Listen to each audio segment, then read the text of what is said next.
So here we are on YouTube chilling, and IGN posts a video 2 days ago titled Why Assassin's Creed 2 and 3 had the best writing the series has ever seen. Real quick, one's in the chat if you've played 2 and 3, AC2 and 3. I want to know, because 2, I love 2. I love AC2. Nobody's ever gonna, deny that. I love AC2, but let's also be completely real. 3, especially at launch, was critiqued pretty hard for the writing, not just because Connor is like as dry as a pile of sand, but also because, like, you remember that prologue was like, what was it, 3 to 5 hours long? The prologue was ridiculous, like crazy. And I like 3 looking back on it. I think for its time, it was an interesting experiment, but it's this weird game where it's like between old school, like, AC design and what they clearly wanted to do, which was this big open world, ambitious like thing. They had the whole like shipping mechanic as well, where they were going to have you like manage ships delivering goods along the coast, the East Coast. And eventually, they would realize some of that technology with some of the other games that they would do in the next few months, few years. But I don't know. I'm not sure if I would agree that 3 had the best writing the series has ever seen, especially if you count the expansions. Because, okay, this is a deeper cut. This is going to tell like who's an OG. One's in the chat if you played The Tyranny of King Washington. Did any of you guys play The Tyranny of King Washington? If you're like, what is that? That was the DLC expansion for AC3, wherein you fought in like an alternative timeline, a version of George Washington that had like promoted himself to king. And so you literally had like a massive boss fight on top of a pyramid in Washington, DC, or I guess it wouldn't be Washington. So maybe Philadelphia, wherever it was set. But you had all these magical abilities too that they added. And it's, in my opinion, it's like a weird experimental thing. It's wacky and crazy. The writing, though, is like beyond this initial idea. It's kind of like hilariously bad. At one point, Connor gets like downed or something, and then he comes to 6 months later out of a coma, and they just don't address it. Is it right here? It's been so long. 5 months later. Yeah, literally 5 months later. So like he gets downed, okay? She's dead. You like lose consciousness. The title screen plays, and then it says 5 months later, like you've just been in a coma for 5 months in the woods. What? Like it doesn't make a lot of sense. So anyway, there's a lot of weird little bitty things like that in The Tyranny of King Washington and that era of AC, but where it's just like, did anybody double check that? But anyway, let's hear what they have to say, because they're going to argue that AC2 and 3 were the best the series had seen in terms of writing. And while they're describing this, I'm going to have to think to the other games and see if I agree with that, because I'm like, well, like 3 of course ended, the base trilogy, but like Unity had some interesting stuff. Syndicate kind of so. Origins I thought was interesting, so we'll see. The most memorable moments in the entire Assassin's Creed series happens near the start of Assassin's Creed 3, when Haytham Kenway has finished up rounding up his band of assassins in the New World. Or at least, the player is led to believe they're assassins. Haytham, after all, uses a hidden blade, is just as charismatic as previous series protagonist Ezio Auditore, and has, up until this point in the campaign, played the part of a hero, busting Native Americans out of prison and beating up cocky British redcoats. Only when he utters the familiar phrase, "May the Father of Understanding guide us." May the Father of Understanding guide us. Does it all become clear we have actually been following our sworn enemies, the Templars. I remember that moment, and you're like, what? It was so cool. Really brilliant. Really, really brilliant.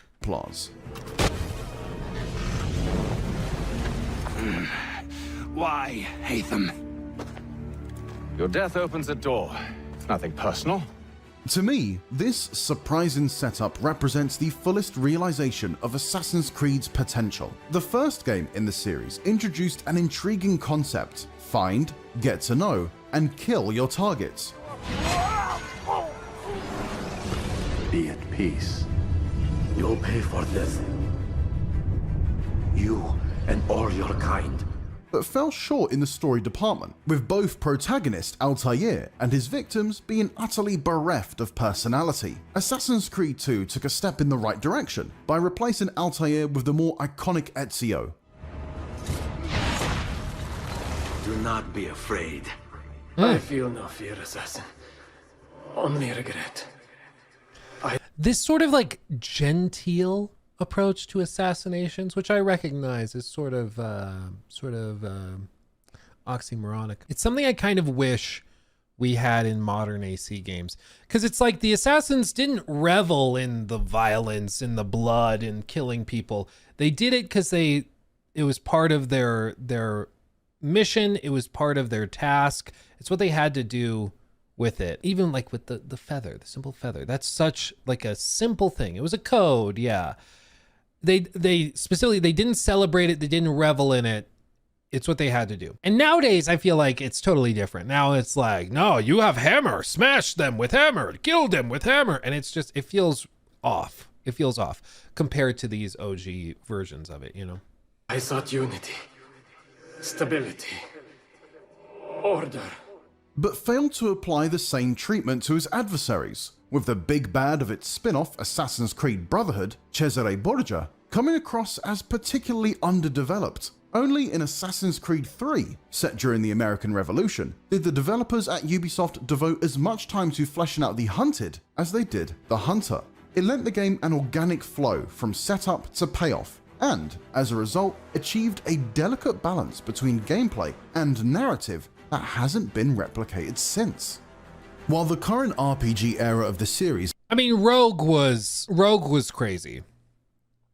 Rogue, you know, it was less covert, of course, but Rogue also had some really cool stuff. has largely been well received by players and critics, a wealth of articles, YouTube videos, and forum posts agree that Assassin's Creed is in decline, and has been for some time. What exactly is responsible for this downfall, however, is subject to debate. Some point to the increasingly unrealistic premises of the modern games, which have you face off against gods like Anubis and Fenrir. Others take issue with Ubisoft's implementation of a varied spectrum of romance options, or, in the hotly disputed case of Assassin's Creed Shadows, replacing its hitherto fictional protagonists with a real-world historical figure, an African samurai called Yasuke.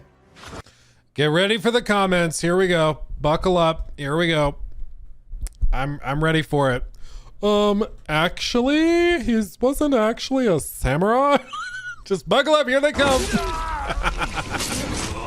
My personal nostalgia for the Xbox 360/PS3 era games notwithstanding, I would argue it's none of these. Instead, such decline is a result of the series' gradual abandonment of character-driven storytelling, which has by now gotten buried deep inside its sprawling sandbox.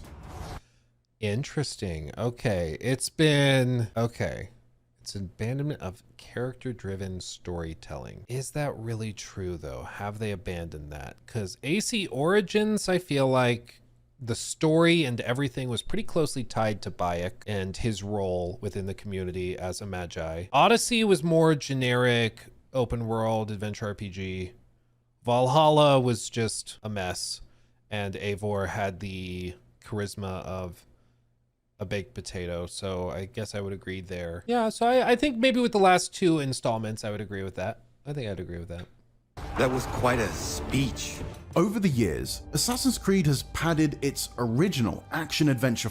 We had a good AC in Mirage. Mirage is weird though. Like, it's the reason why Mirage is weird and hard to like bring up in these conversations is because Mirage started as a DLC, turned into a standalone release. And so it's hard to gauge whether we should look at Mirage in these discussions or not, simply because like it doesn't necessarily suggest that that's where the franchise is like heading.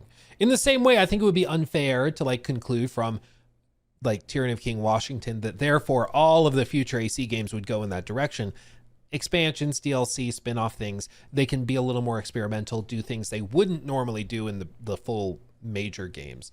And so even if we really like parts of Mirage, I'm not sure if we can say that like, oh, Ubisoft is learning their lesson, or this is where the franchise is going, or this counts as, you know, a standalone thing, because it is one of those experimental projects that kind of turned into its own standalone big release. And you know, I appreciated that it was basically a love letter to old school games. It wasn't trying to be that inventive or crazy, but yeah, I also don't blame people if they don't like it. Formula, with a slew of RPG and live service-ish elements, from dialogue trees and XP-based leveling systems to loot boxes, tiered DLCs, and gear customization. It's a lot, but the bigger the new installments have become, the emptier they have started to feel. And not just with regard to the countless climb this tower, find that object side missions, but also their basic storytelling. Although allowing you to choose what your character says or does should theoretically make the overall experience more immersive, in practice, I found it often has the opposite effect. As scripts get longer and longer to account for multiple possible scenarios, they feel like they lack the same level of polish as a game with a more limited range of interaction. The focused screenplay-like scripts of the series' action-adventure era allowed for sharply defined characters that were not pulled thin by a game structure that demands its protagonist be compassionate or brutal on the whim of the player.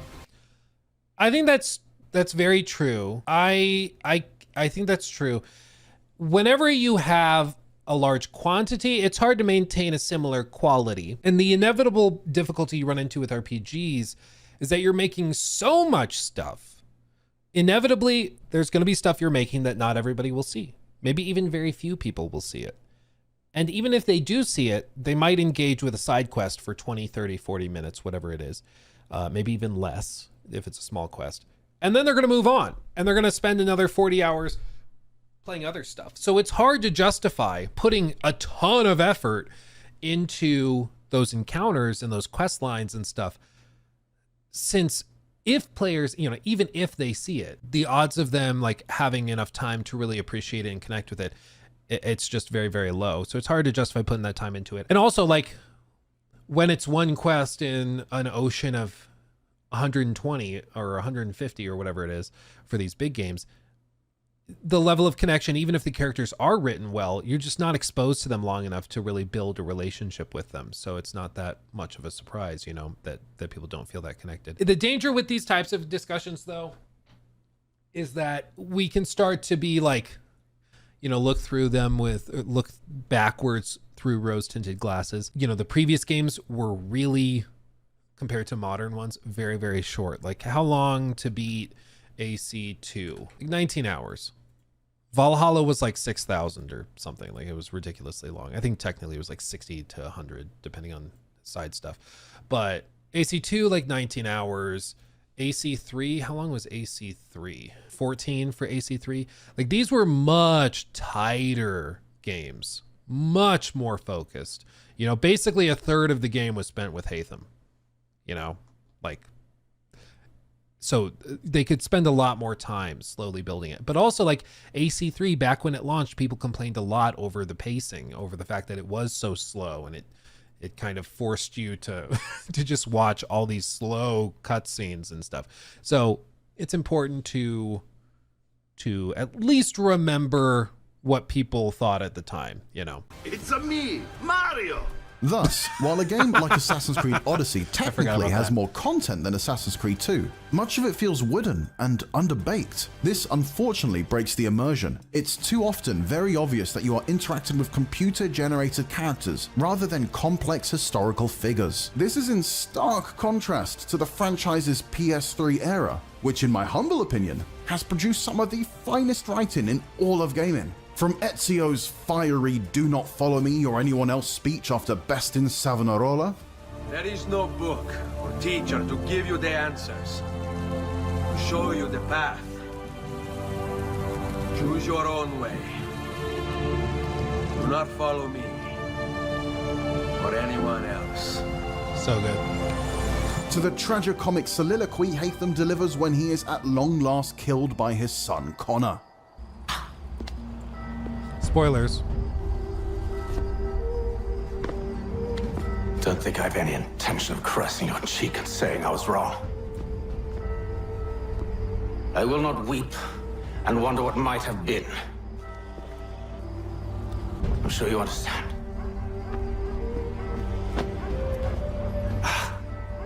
Still, I'm proud of you in a way. You've shown great conviction, strength, courage. All noble qualities. I should have killed you long ago. The writing has suffered in other ways over the years too. When the Oh, so good. So good. But again, I'm trying to be fair. I'm trying to be fair because I do love these old school games because they're like my childhood and teen years.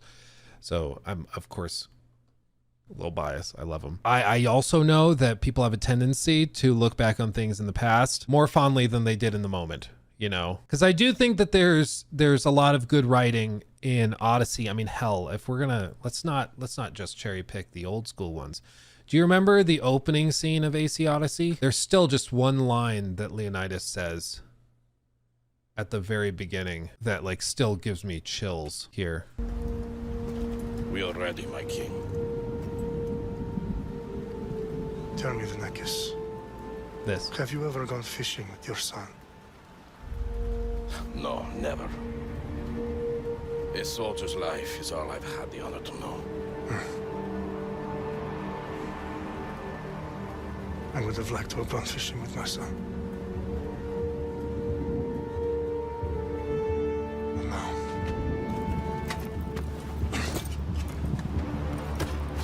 Let us meet on fate, shall we? Is that not badass?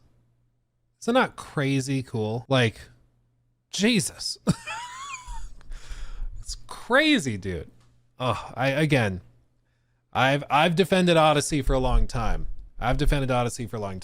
It's got its problems, but it gets way more hate than it deserves. That game. Not a great AC game, certainly, but still, I think a very good game. But anyway, let's continue.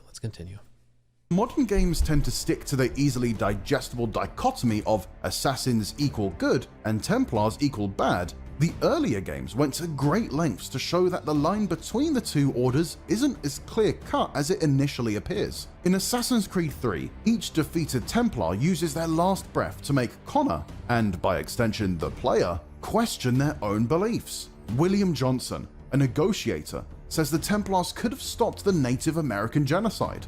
What have you done? Ensured an end to your schemes. You sought to claim these lands for the Templars. Aye, but we might protect them. Thomas Hickey, a hedonist, calls the assassin's mission unrealistic and promises Connor that he'll never feel fulfilled. Hugh. And 15 games later, it seems like he might have been right. It's boring to have a bad guy who's just comically evil and bad. Like sometimes you gotta be willing to explore the idea that the villain might actually have something, like a point, might actually be right. It's that moment of hesitation, that pause when you're like, no, like screw you, but like, you know, like I appreciate when you have some nuance and complexity there. And it's not as simple as just bad guy evil because bad guy do bad thing. Bad guy kill people. Bad guy hate people. Like that's boring as hell. It's boring as hell. It's why like so many sci-fi games that just rely on like bad evil aliens because evil aliens want to kill people for resources. It's like, it's kind of lame. Not that exciting. But you write a character that has their own motivations, that has their own reasons for doing what they're doing, and maybe they align with yours, or maybe they just have a slight different outlook on how to achieve the ends they need to achieve. You know, Ghost of Tsushima has an amazingly interesting, again, no spoilers, but like the final boss fight in Ghost of Tsushima, I thought was brilliant in so many ways. Like just how all of the themes for the entire game come back into this one moment and you understand why this is happening, but you're not happy about it, but you accept it. You know, it's brilliant. Again, no spoilers. I gotta move on. Otherwise I'll spoil it, but still you should play Ghost of Tsushima. Ezio meeting Altair in Revelation still makes me tear up every time I see it. No books, no wisdom, just you, frateo mio. Yeah, damn dude. Yeah, pure cinema. Yeah, exactly, dude. Well, I love when you place the seeds early in the game and the entire thing comes all the way over and arches all the way to the very end, and then it ties it up with a neat little bow. I love it. Stupid question. If a friend didn't play any AC games, what should I recommend him to play first? Depends if they like stealth games or if they like open world adventure games. If they like stealth games, have them start with AC2. They're not going to hate it. It's going to be solid. It's an old school, but it's awesome. And then you can start experimenting with some of the others and some of the more niche games. But 2, I think, is a safe bet. If they prefer instead more modern, like open world adventure games, maybe with a bigger focus on stealth, maybe go through Unity or Syndicate or something. But if they like the big open world stuff, probably I'd say start with like Odyssey, probably. Yeah. Here we go. Let's finish this out, though. Your hands will always be empty. Benjamin Church, who betrays Haytham, declares it's all a matter of perspective, and that the British, from their point of view, sees themselves as the victims, not the aggressors. You spin a story to excuse your crimes, as though you're the innocent one and they the thieves. It's all a matter of perspective. There is no single path through life that's right and fair and does no harm. Haytham, for his part, tries to shake Connor's faith in George Washington, claiming the country he'll create will be no less despotic than the monarchy from which the Americans sought to liberate themselves. An assertion which rings all the more true when we discover that the command to burn down Connor's village wasn't given by Haytham's henchman, Charles Lee, as previously thought, but Washington. By the end of the game, the player has more questions than answers, and the story is stronger for it. A warning to you both. Choose to follow me or oppose me, and I will kill you. It's also, they weren't afraid of having characters that have good and bad aspects. Like, they were okay with having a character who's an ally that you hate for various reasons, you know? Whereas it feels like, not just with AC, but a lot of modern, like, AAA games, especially RPGs, they try to whittle characters down into basic archetypes that are easy to digest and understand. And I think it reflects a broader trend in the industry, which is to make games that treat players like they're stupid. It drives me crazy. It's not just the yellow paint, you know, on everything. It's also the writing. It's also, like, I think it says a lot about what they think of players based on how they present the game to you. And even if you look at something like, you know, Saints Row reboot, I think that game tells you a lot about what they think of the players. That they're like, oh no, the players are so stupid. They're going to feel so connected to these characters because they have student loans, just like the players do. So boom, problem solved. We don't need to do anything else. We're done, you know? And I think it's really unfortunate because I don't know if it's been done in the name of, like, accessibility to make the games more accessible to people, so they just make them more generic and watered down, or if it's been done because they've hired people who are not really gamers and maybe need things spelled out that much. I don't know, but you know, I think gaming is probably more mature now. Like, the average age of a video game player is higher now than it was when AC3 dropped, or when AC2 dropped, or Brotherhood, or whichever one you're looking at. And yet it feels like the writing has gotten more and more childish as time has gone on, and more simplistic and lacking in depth. And there are, of course, exceptions to this, like I pointed out earlier with Ghost of Tsushima. Love that. But it does feel like with some of these franchises that have been trying to chase bigger and bigger and bigger audiences, they've gotten more and more generic and watered down as time has gone on. So, and like the themes have gotten simplified, where instead of having nuanced characters that have conflicting emotions, opinions, especially with like companions and stuff, you don't tend to get a lot of complexity. It's just, they're your friend or they're your enemy. And it's very, very simple. Valhalla did have some interesting little bitty things with some characters that sort of betray you and go back and forth. So there's some stuff like that, but still. Anyway, let's finish this out.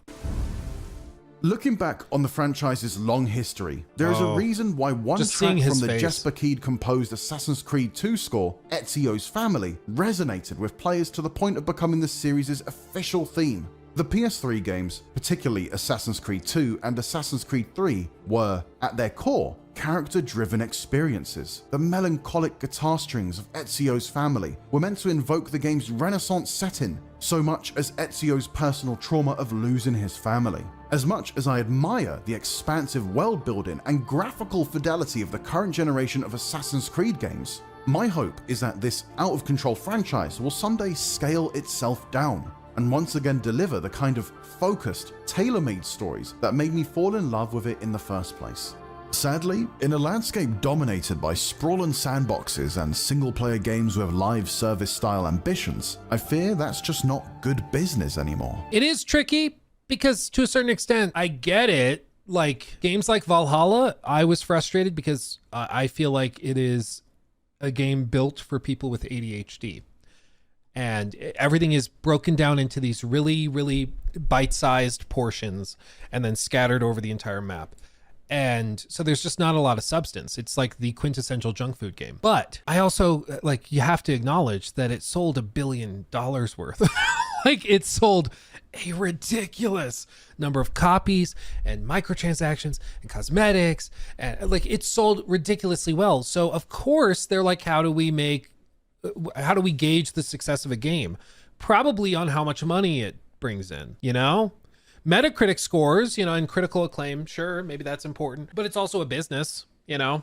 So I can understand why they're making these shifts and pivots. And, you know, from a business perspective, I can respect that. But if we're talking about what games, like just making the best game possible, I do think that also leads to financial success, as you've seen with other games. Again, Ghost of Tsushima being an example that had these darker, more serious themes and explored them in a mature way, unapologetically, and it ended up doing very, very well, you know? So I don't think it's one or the other, but I think it's maybe easier to go boiled down and more generic to chase the more casual crowd dollar as opposed to chasing the dollar of the hardcore gaming fan, because it's a lot harder to make a game that appeals to them compared to just filling your game with like, ooh, cool dragon cosmetic, ooh, cool this and that. And it's kind of, you know, more generic and easier to consume.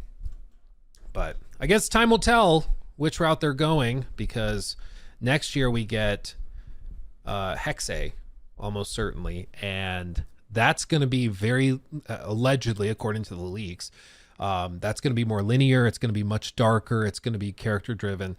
That's going to be more in line with like those older games. Also have a lot more like supernatural elements. But of course, tomorrow reviews for Shadows drop, and we'll find out what that says. Yeah, Hexe is next year.